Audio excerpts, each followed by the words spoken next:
¿Qué tal, amigos de Tepantlato, de Tlamaqui TV? Pues les saludamos con gusto a nombre de toda la producción de Roberto Pérez, su servidor, Nancy Estrada en la cámara y nuestros amigos allá en la producción, Rubén Morales y Ari Correa. Pues en esta ocasión, amigos, como podrán ver, a mis espaldas tengo ni más ni menos lo que es la ciudad de Tula Hidalgo, esta pues majestuosa y pues inconmensurable ciudad que pues es propiedad, es patrimonio de nuestra cultura mexicana.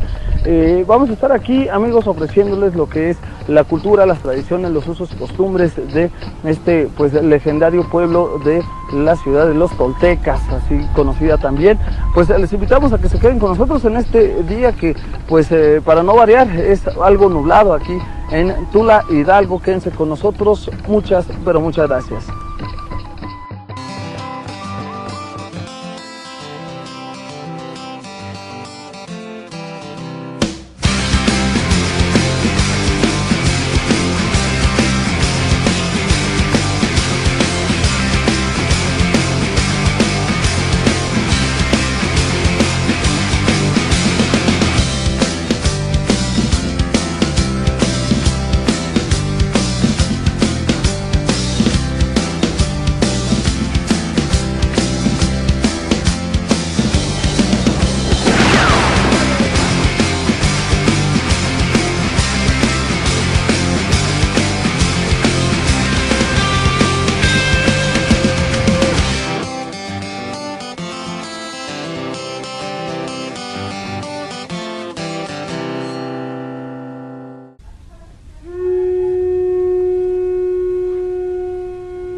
Ciudad de gran importancia cultural que alberga vestigios de la que en algún periodo de la historia mesoamericana fue la civilización más avanzada de su época. A tan solo 60 kilómetros al norte del Valle de México podemos encontrar la herencia de un pueblo que desarrolló, entre otras cosas, una nueva cosmovisión del universo y que sentó las bases de un pensamiento teológico encabezado por un ser supremo y único.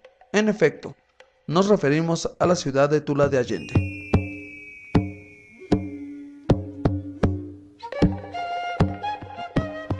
Inmersa en el sur del estado de Hidalgo, Tula, como comúnmente es conocida, relata su historia a través de sus costumbres, vestigios arqueológicos y de la idiosincrasia hospitalaria de su gente, quienes a su vez son conscientes de la riqueza que les rodea como pueblo milenario y comparten al mundo su grandeza con gran orgullo y tradición. Los toltecas fueron un grupo náhuatl que, según sus leyendas, procedía de un lugar mítico llamado Huehuetlapala, situado probablemente en los ríos Gila y Colorado. La ruta de los emigrantes recorría los estados de Sonora, Sinaloa, Nayarit, Zacatecas, Jalisco, el norte de Michoacán y el sur de México, hasta llegar al estado de Hidalgo, de donde fueron arrojados por los huastecos para después establecerse en la Cuenca de México. Que como la mayoría de ellos llegó del norte del país, de la Tierra Roja como le llaman también, ya en un grupo más o menos formado, cuando estas tierras albergaban ya aproximadamente hacia el año 20.000 antes de Cristo, muchos grupos sociales, entre ellos el chichimeca. Entonces se cree que el grupo tolteca es un desprendimiento de los chichimecas, porque no obstante que alcanzan una gran cultura, era un pueblo guerrero, o sea, como la mayoría o como todos de aquel entonces, ¿no?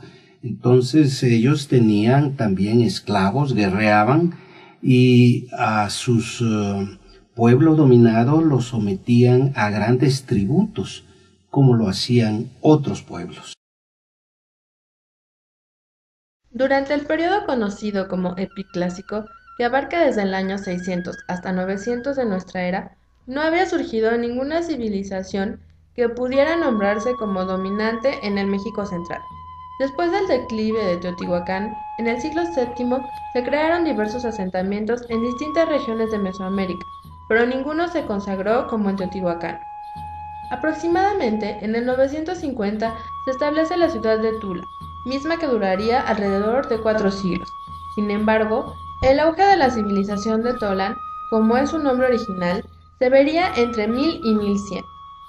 La ciudad de Tula se denomina como la más compleja de su época, ya que logró unificar extensas áreas de Mesoamérica en un gran sistema cultural. Logró como imperio dominar gran parte del centro de México, zonas en el Bajío, la Huasteca, la costa de México y Yucatán. Poseía construcciones de culto y administrativas, así como de intercambio, palacios, residencias, barrios y zonas específicas de producción. Llegan a la región del centro del país, márgenes del río Tula, y en todo este valle tan espléndido para la vida humana en aquel entonces, ellos se van ubicando y finalmente llegan a establecer hacia el año 800, aunque empezaron antes obviamente, 748, otros dicen que el 900, etc. Pero básicamente del año 900 antes de Cristo y 1200 después de Cristo. Empiezan a poblar y llegan a tener su capital, Toyán o Tula, que llega a tener 30,000 habitantes. Y todo digamos, perímetro geográfico, ellos llegan a dominarlo, pero muy inteligentes, porque no a todos estos pueblos los someten a través de la fuerza, sino comercialmente. Por eso se pensaría que el comercio tan especializado que ellos tuvieron les permitió tener buenos amigos y muchas riquezas a través del comercio. Les permitió también establecer muchas vías de comunicación y muchas relaciones con otros pueblos. O sea, por eso tuvieron un espacio de tiempo bastante considerable para aquel entonces y lograron ese desarrollo tan ejemplar. La historia tolteca comenzó cuando llegaron a la Cuenca de México, procedentes del norte de Jalisco y sur de Zacatecas. Las hordas chichimecas del caudillo Mixcoatl, quien luchó y dominó a los otomíes que ocupaban el Valle de México para establecer su capital en Culhuacán, junto al Cerro de la Estrella, hoy Iztapalapa DF, conquistando desde ahí el Valle de Toluca hasta llegar al Valle del Mezquital. Lo anterior significa que el imperio tolteca era originalmente Nahua Otomí y abarcaba los valles de México, Toluca y el Mezquital. Afortunadamente la vida económica de este pueblo estuvo favorecida por la fertilidad de la tierra.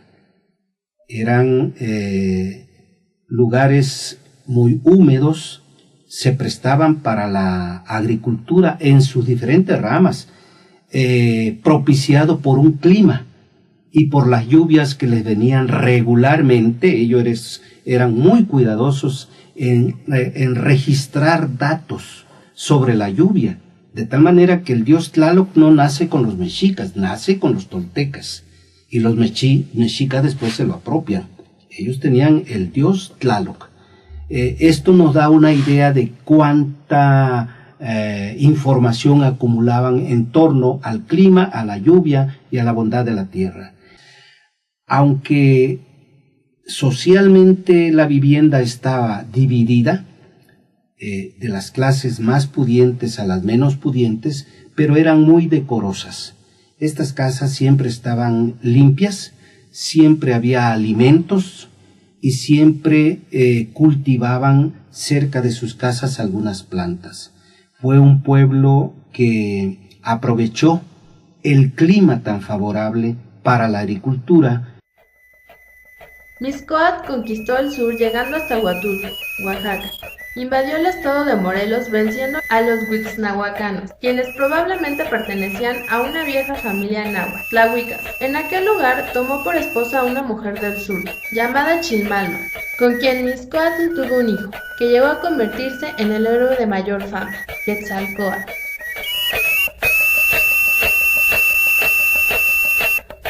Pero siguen guerreando, o sea, se tenían que defender también de otros pueblos, y es como logran consolidar un reino que también duró siglos, por lo menos más que la cultura mexica.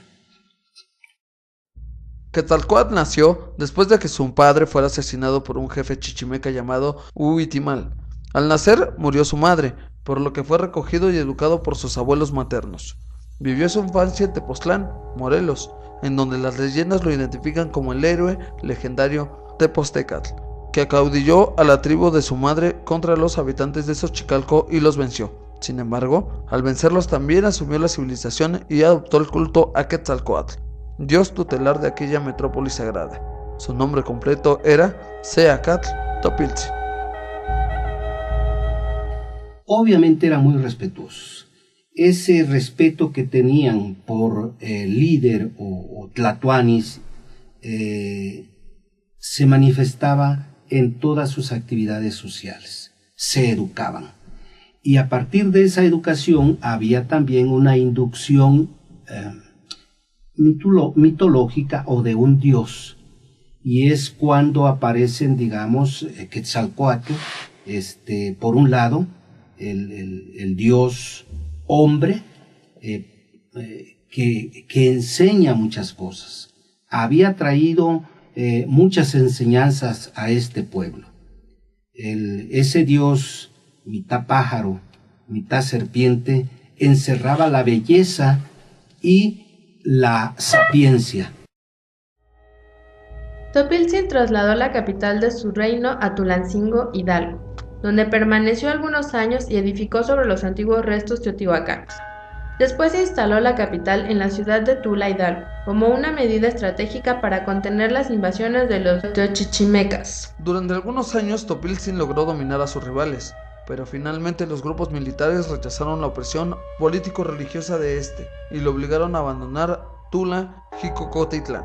Los relatos legendarios agregan que su derrota fue precedida de una serie de catástrofes, sequías, epidemias, incendios de bosques, posibles advertencias de sus enemigos para obligarlo a renunciar, por lo que decidió marcharse después de incendiar sus palacios y ocultar sus tesoros.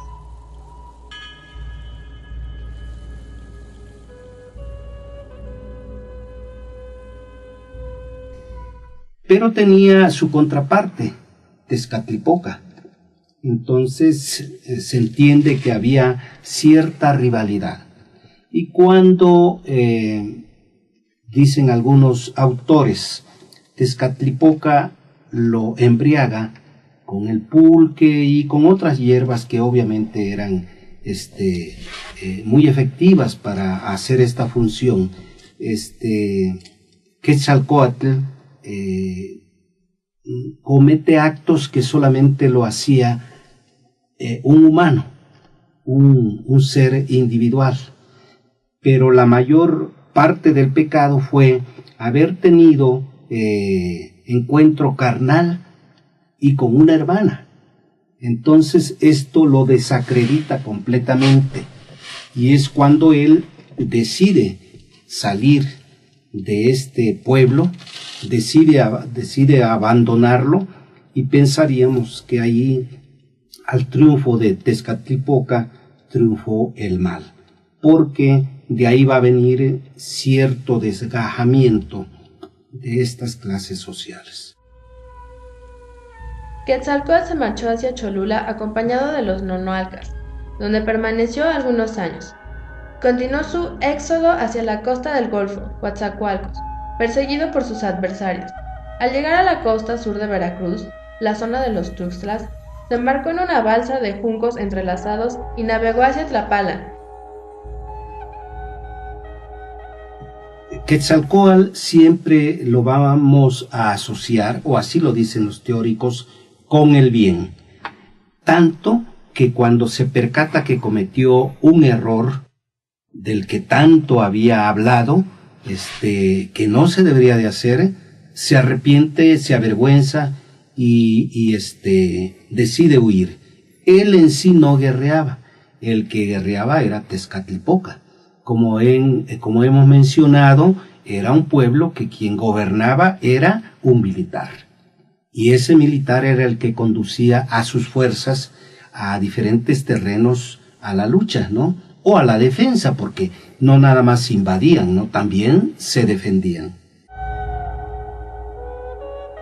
Al desintegrarse el imperio tolteca, comenzó la migración de sus antiguos habitantes, y los grupos nahuatomianos que formaban parte de él se dispersaron en diversas direcciones. Dichos grupos, conocidos desde entonces con el nombre de tribus nahuatlacas, se unieron a las hordas de Xolotl para venir a ocupar el Valle de México hacia 1224. Los mexicas, no obstante haber sido un imperio que vivió menos tiempo que el tolteca, pues por una fuerza externa totalmente inesperada, se dice, hay la hipótesis de que este grupo azteca, pero mejor dicho mexica, que había surgido de la misma tierra de todas las culturas, la tierra de Aztlán o tierra colorada. Pero se dice que quienes dominaban allá eran los aztecas, de tal manera que, cansados de la vida que le daban los aztecas, este grupo que después se transforma en mexica, es el que hace todo este recorrido. Obviamente se vinieron algunos aztecas también, ¿no?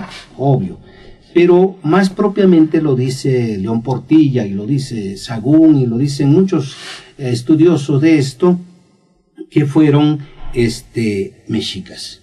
Ellos pasan obviamente por Tula, obviamente pasan por Teotihuacán y dicen se viene absorbiendo toda esa cultura que ellos encontraron. El aspecto más popular del mito de Quetzalcóatl fue su promesa de volver a la tierra. El retorno es un principio del mito mesiánico que se justifica en la naturaleza evolutiva de la vida y la sociedad. En Anáhuac, dicho principio alcanzó un gran desarrollo, pues fue cimentado en la estructura misma del calendario, cuya incidencia era determinante en todos los órdenes de la vida. Su marco conceptual era la creencia de que todo es cíclico.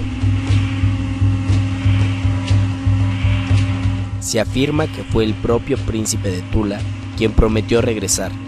Topitzin dejó a sus gentes en Tualán y se fue por la orilla del mar, y al marchar dejó dicho que algún día volvería a ellos.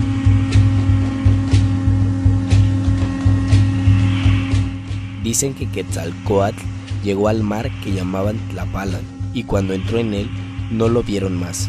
Decían que él deseaba que al momento de su partida contuvieran su pena y esperaran su retorno. Él ascendió al cielo y se hizo la estrella que es visible antes del amanecer.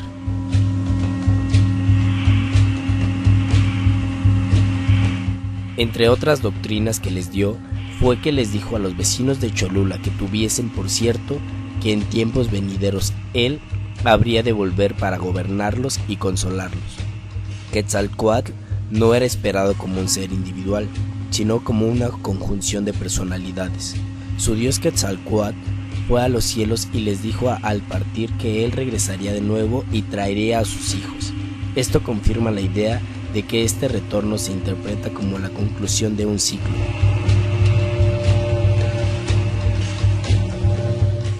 Los toltecas no concebían el tiempo como una continuidad rectilínea, sino como la recurrencia de ciertas causas. Ello se nota en sus mitos creativos y su enfoque de la historia. Aquel pensamiento estaba sujeto al principio de la ciclicidad, que incluso los dioses tenían su momento de exaltación y muerte. En consecuencia, el mensaje de los voceros de Quetzalcóatl mutaba. De ahí que, a diferencia de los cristianos que solo aceptan un salvador, los toltecas creyesen en los infinitos retornos de la divinidad. A juzgar por la cantidad de veces que los cronistas reflejaron la profecía del retorno, parece que los mesoamericanos del siglo XVI vivían una verdadera histeria milenarista. La profecía se cumplió con la llegada de los españoles, quienes aprovecharon el presagio para convencer a los nativos que debían adoptar el evangelio cristiano. Sin embargo, los sacerdotes nunca creyeron que ellos eran los hijos de Quetzalcóatl.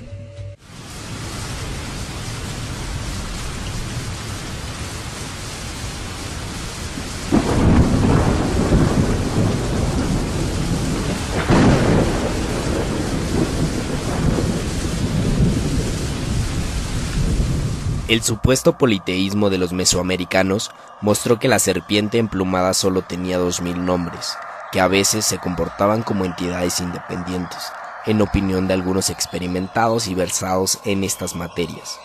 Todos estos nombres eran de Quetzalcóatl, según diversos favores que les hacía. Cada uno de los poderes creadores de la serpiente emplumada, como la vida, la tierra del cielo, la lluvia, se comportaban como una deidad independiente. Todos compartían la misma esencia. Por ello, los informantes de Tlatelolco le reportaron al padre Sahagún que sus antepasados creían en un dios único. Solo un dios tenían, al que invocaban. Su nombre era Quetzalcóatl. El sacerdote de su dios les decía: Dios es uno, Quetzalcóatl es su nombre. Nada pide, solo serpientes, mariposas, cuerpo y alma. El nombre que le dieron los toltecas a Quetzalcóatl como integrador de los poderes de la naturaleza fue Centeotl, Dios único y a la vez dual, de acuerdo al equilibrio en la naturaleza que observaban. A Centeotl se le representa como un joven andrógino con atributos ave serpiente o pez maíz. Sus estatuas tenían un gesto característico, con las manos extendidas arriba y abajo, cual hojas de maíz que conectan el cielo con la tierra. Centeotl se fundió en su propia creación. La tierra es representada por una serpiente cuya cola se proyecta en forma de un joven precioso con un cráneo alargado cual mazorca tierna, y de cuya boca asoma un dios anciano con rico atuendo de jades que simboliza la mazorca madura. Entre ambos, en un bucle de la serpiente que alude a los ciclos de tiempo, reposa un ser de grandes pechos, enfáticos de su carácter fecundo, que representa al grano cuando es sembrado. Su cuerpo tiene la postura ritual de la resurrección, pues los toltecas creían que al ser enterrado, el cuerpo servía de semilla para la ascensión del alma. La fundición de Centeotl fue deidificada y los toltecas proporcionaron a esa evolución el nombre de Ometeotl. La toltequidad no admitía un dualismo radical. Aquí no había caída para un dios bueno en lucha permanente contra uno malo, ni un estado absoluto de la oscuridad contra una de iluminación. El universo era visto como un camino integrado de fuerzas, y símbolos empleados para representar a la deidad partían de un concepto de la armonía o conciliación de los opuestos. Tenían la idea clara que existía un solo Dios, el cual ramificaba su poder en diferentes deidades. Los conquistadores nunca comprendieron ese pensamiento y se limitaron a evangelizar todo Mesoamérica, dejando a un lado la riqueza cultural teológica con la cual accidentalmente se habían encontrado.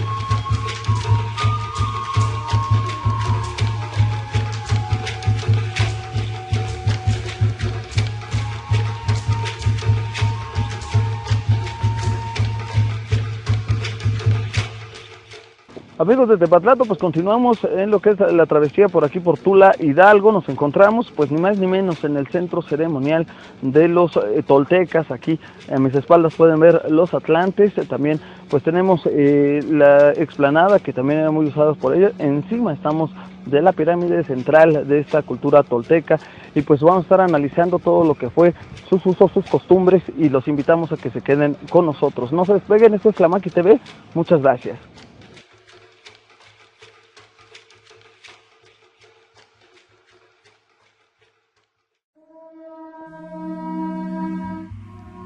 La pirámide C.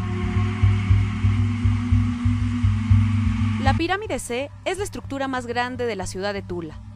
Se trata, al parecer, del principal edificio religioso. Las excavaciones del arqueólogo Jorge R. Acosta mostraron que esta pirámide fue objeto de una destrucción deliberada en la época prehispánica, inmediatamente posterior al abandono del sitio, a finales del siglo XII después de Cristo. Consta de una serie de cuerpos escalonados, semejantes a los de la pirámide B. Se cree que estuvo igualmente recubierta con tableros esculpidos y que tuvo también atlantes en la parte superior. Algunos fragmentos de atlantes que no pertenecen a las culturas de la pirámide B han sido encontrados en la plaza. Durante las excavaciones, Acosta encontró una losa esculpida con representaciones del planeta Venus, seguramente relacionado con el culto a Quetzalcóatl.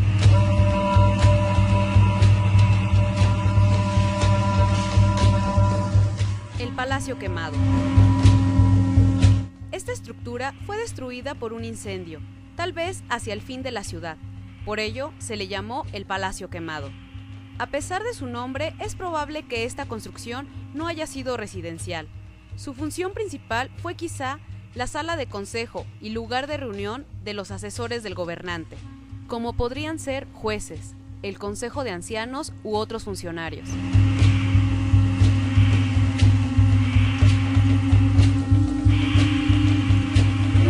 En los lados sur y norte de la sala central hay restos de banquetas decoradas con procesiones de personajes importantes, similares a las figuras representadas en el friso de los caciques, ubicado al sudoeste de la pirámide B.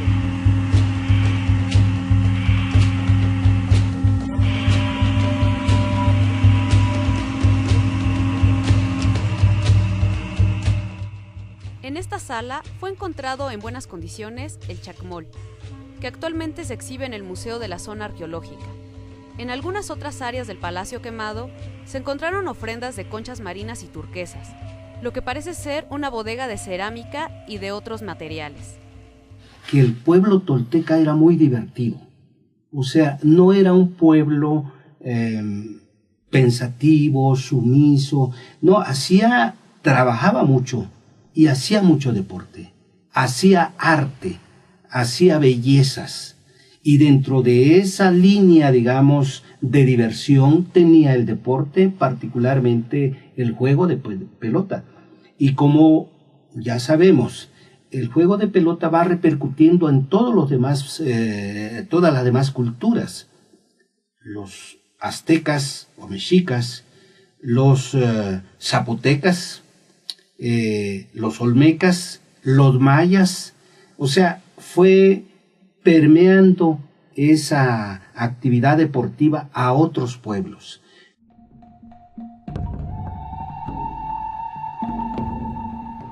El juego de pelota. En la época tolteca, sus muros probablemente estuvieron decorados con tableros esculpidos y frisos.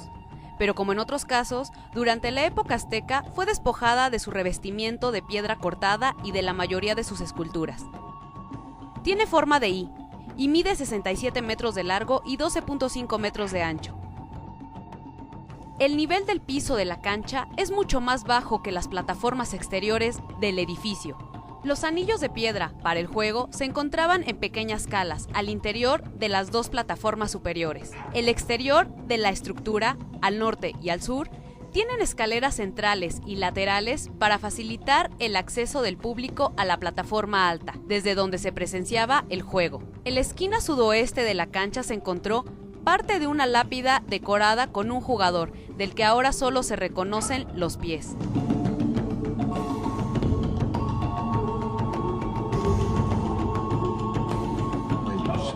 Pero para ellos tenía algo más, para los toltecas. Tenía un como principio para hacerse guerrero. Es decir, para ser guerrero hay que ser buen deportista. Para tener fuerza, para tener salud. Entonces, habían organizaciones o equipos bien programados para que ejercieran el juego de pelota.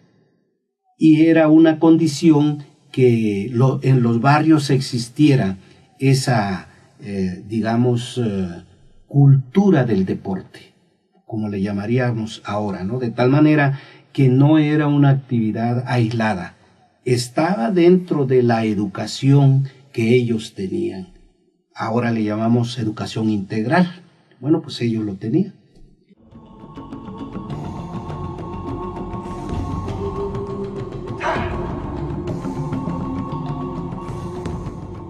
La pirámide B. Esta estructura es considerada como uno de los edificios sacros más importantes de la ciudad. Originalmente estaba recubierta de lápidas esculpidas con relieves de jaguares, coyotes y águilas devorando corazones humanos, que alternaban con representaciones de Quetzalcóatl en su manifestación de Tlahuizcalpatecuitli, o Venus, estrella de la mañana.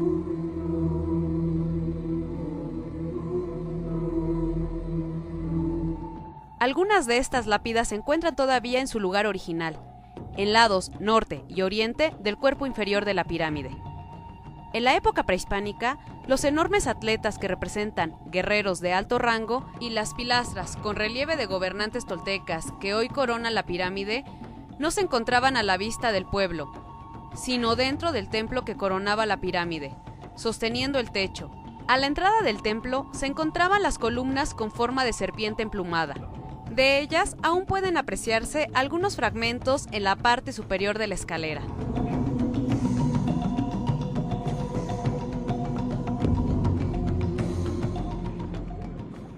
Pues bien, amigos de Tlamaki TV, hemos llegado a esta cúspide de la pirámide número C, donde se encuentran los atlantes de Tula Hidalgo. Vamos a ofrecerles a ustedes toda la información referente acerca de estas impresionantes esculturas de piedra, ni más ni menos, hecha por los habitantes de la antigua Tula de Hidalgo, Tula de Allende, perdón, en este momento. Pues los invitamos a que continúen con nosotros, no se lo pierdan.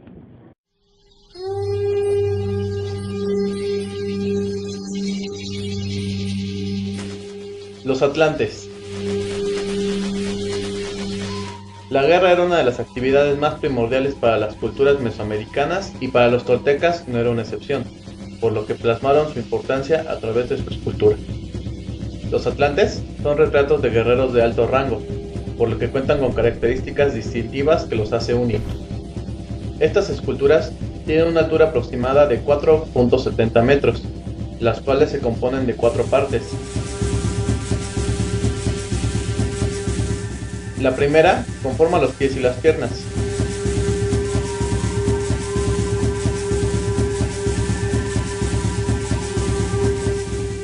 El segundo y tercer bloque representan el tronco y la cuarta pieza es la cabeza, en la cual sobresale un tocado de pluma. En la mano derecha las esculturas de los atlantes empuñan un atlátul.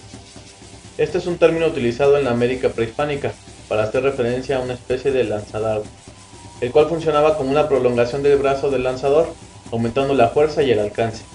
En la mano izquierda portan 4 dardos largos, un arma curva y un recipiente. En el antebrazo llama la atención un cuchillo, el cual es sostenido por un brazalete. En el pecho sobresale un pectoral en forma de mariposa y en la parte inferior se puede observar un cinturón anudado al frente. Por último, en la espalda portan un disco solar, conocido también como papotl, un símbolo mítico, ya que la figura de Quetzalcóatl tenía 2 formas de manifestarse: la serpiente emplumada y la mariposa o papalotl. En la cabeza presentan una especie de casco o tocado. Llevan orejeras, pectorales, brazaletes, un disco sobre la espalda, un taparrabo, musleras, rodilleras y sandalias. Se dice que probablemente los atlantes llegaron a formar parte de un grupo especial del ejército, algo parecido a la orden de los caballeros águila y los caballeros jaguar de la cultura mexica. Un dato más que ha llamado la atención de los investigadores son los rasgos faciales, los cuales comparten la misma expresión, pero al mismo tiempo los dota de una personalidad propia. Hay quienes aseguran que los atlantes recibieron su nombre por el arma que portaban, el atlátul. Otros más aventurados lo ligan con la diosa atlantona, o Atlanta, e incluso con la desaparecida Atlántida.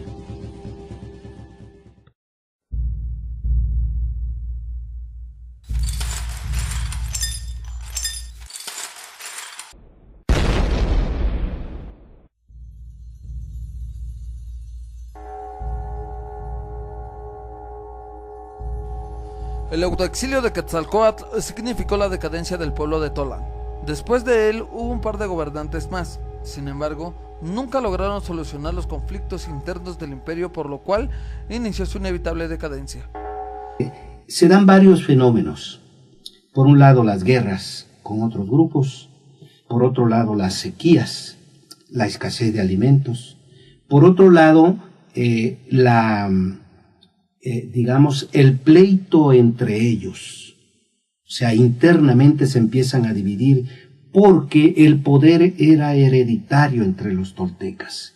No se ganaba como los aztecas ganaban el trono o ser el tlatoani, ¿no? Los toltecas lo heredaban.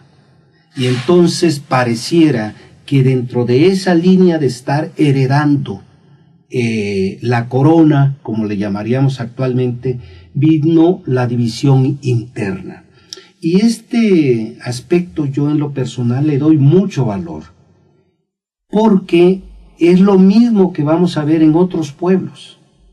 Cuando empieza a escasear la alimentación y empieza la división entre ellos, se empiezan a debilitar. Y obviamente otros pueblos se aprovechan de esa debilidad, ¿no? En 1184, varios grupos nómadas saquearon, arrasaron e incendiaron Tula. La decadencia y destrucción de esta ciudad se supone fue consecuencia de los conflictos políticos y religiosos entre los nonualcas y los toltecas chichimecas, las prolongadas sequías que produjeron hambre y descontento y la presión de los mexicas y otros grupos nómadas. No encontraron el punto específico donde ponerse de acuerdo. Y entre un dios Tlaloc, un dios del trueno, un dios de la luna y un dios sol, vinieron, digamos, las divisiones sociológicas de ellos, ¿no? Y yo creo que eso les debilitó mucho en su organización social, ya digamos, de mando. Es decir, el militar era jefe único, pero se tenía que rodear de un consejo. Habían grandes dirigentes también que lo aconsejaban, y ahí es donde se podría pensar que vino la división y finalmente la dispersión de este gran pueblo, ¿no? Maravilloso pueblo. Los mexicas jugaron un papel importante en esta situación.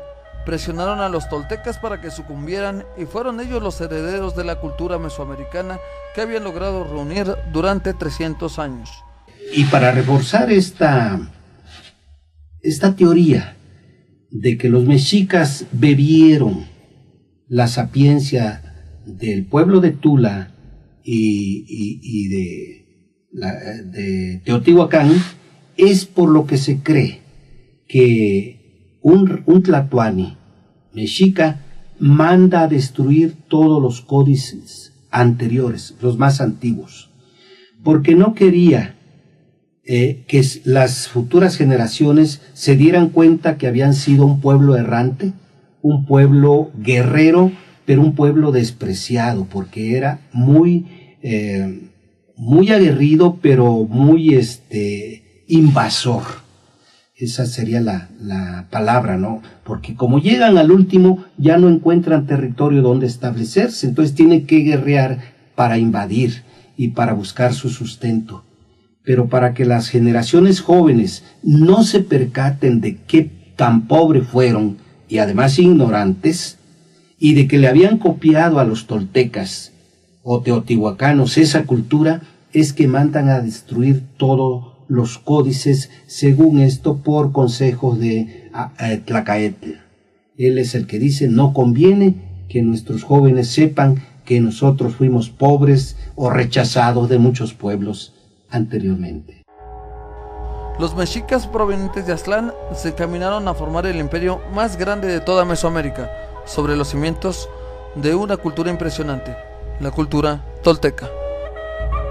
Pienso que fue una cultura maravillosa, una cultura que abrió senderos, una cultura que supo organizarse, porque finalmente eran humanos, organizarse, establecer un rey, un tlatoani, pero con mucha cultura por delante. O sea, logran un avance cultural y artístico, como ya lo había mencionado, muy grande, que lo logran también otros pueblos, pero mucho tiempo después. Fue tan grande su influencia que aparte de los pueblos que ya mencioné, hasta Xochicalco, pues se cree pues que Quetzalcóatl, cuando decide irse, se va a la península de Yucatán y empieza el florecimiento de la gran cultura maya.